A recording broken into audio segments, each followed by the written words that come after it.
कानपुर उत्तर प्रदेश का एक बड़ा शहर, जहां एक ऐसी घटना सामने आई है जिसने इंसानियत को शर्मसार कर दिया है और अंधविश्वास के नाम पर हो रही बर्बरता की असली तस्वीर दिखा दी है। ये कहानी है एक विवाहित महिला की, जो अपने सपनों के साथ ससुराल गई, लेकिन उसे मिला सम्मान नहीं बल्कि अपमान, प्रताड़ना और अमानवीय व्यवहार।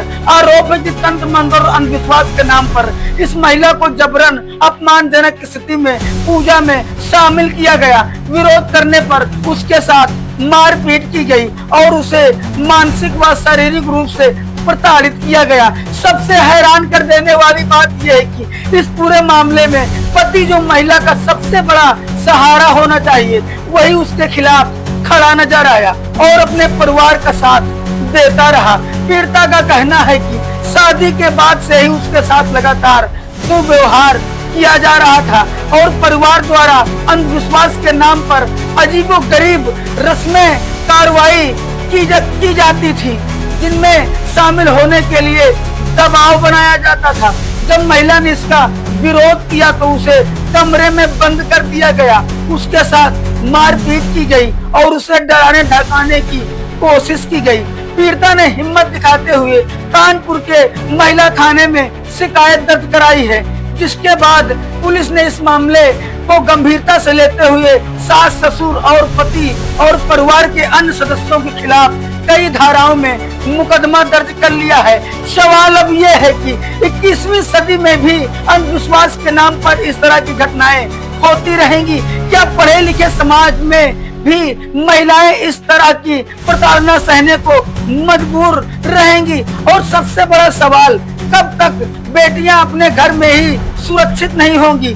ये मामला सिर्फ एक परिवार का नहीं है, ये पूरे समाज के लिए एक चेतावनी है कि अंधविश्वास और कुरीतियां आज भी जिंदा हैं और कई बार ये इंसानियत की सारी सीमाएं पार कर जाती हैं।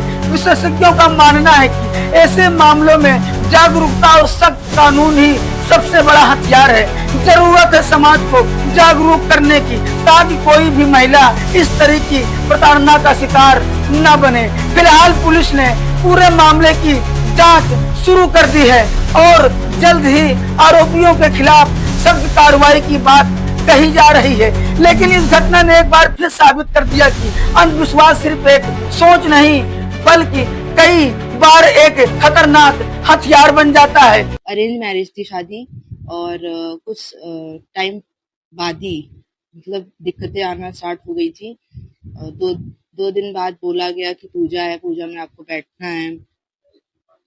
और पूजा, हमको लगा नॉर्मल पूजा, शादी के बाद कुछ रखी होगी उन्होंने, लेकिन रात में पूजा थी और उसमें मतलब निर्वस्त्र होकर बैठना था, जो कि तांत्रिक, फिर हमको बाद में समझ आया तांत्रिक पूजा है वो। वीडियो कॉल पे कोई बाबा थे, वो गाइड कर रहे थे उनको कि ऐसे करना। मेरी सास पूजा कर रही थी और हर जो कि मेरी सास बंगाल से हैं, हर महीने वो जाती हैं कलकत्ता, और कभी अपने बेटे को लेकर, कभी पति को लेकर। फिर जब हमने कहा कि हमें भी चलना है, हम भी चलेंगे, तो हमको अपने मायके भेज दिया कि नहीं तुम मत जाओ, तुम अपने मायके रहो जाकर। हर महीने हमको मायके भेज देती थी। महीने में एक बार पूजा होती है। और मारपीट हुई और ससुर ने फिजिकली असॉल्ट भी किया हमको। और हमने पति से हेल्प मांगी, लेकिन मेरे पति ने मेरी हेल्प नहीं करी। हमको कहा कि जैसा मम्मी पापा कह रहे हैं वैसा ही आपको करना पड़ेगा। तो हमने 2-3-4 महीने अपने पेरेंट्स को नहीं बताई थी ये सब चीजें, लेकिन जब चीजें हमसे हैंडल नहीं हो रही थी तब हमने आखिर में जाके अपने पेरेंट्स को बताई। उन्होंने भी कहा कि ये सब चीजें नहीं होनी चाहिए, बहुत कोशिश करी, लेकिन उसमें कुछ भी उन लोगों पर असर नहीं हुआ और 15 महीने से पूरे मायके में पेट में महिला थाने पर एक मुकदमा सालवी पांडे द्वारा दर्ज कराया गया, जो महिला अपराध के संबंध में है और दहेज के संबंध में दर्ज कराई गई है। इसकी विवेचना अभी की जा रही है, साक्ष्यों का संकलन हो रहा है। पीड़िता द्वारा तंत्र मंत्र की क्रियाएं होती थी और उसके कारण उसका वैवाहिक जीवन खराब हो गया है, इसके बारे में क्या कहना? देखिए, अभी इसमें जांच प्रचलित हुई है, क्योंकि कल ही मुकदमा दर्ज हुआ है। इसमें आगे की कार्रवाई नियमानुसार की जाएगी।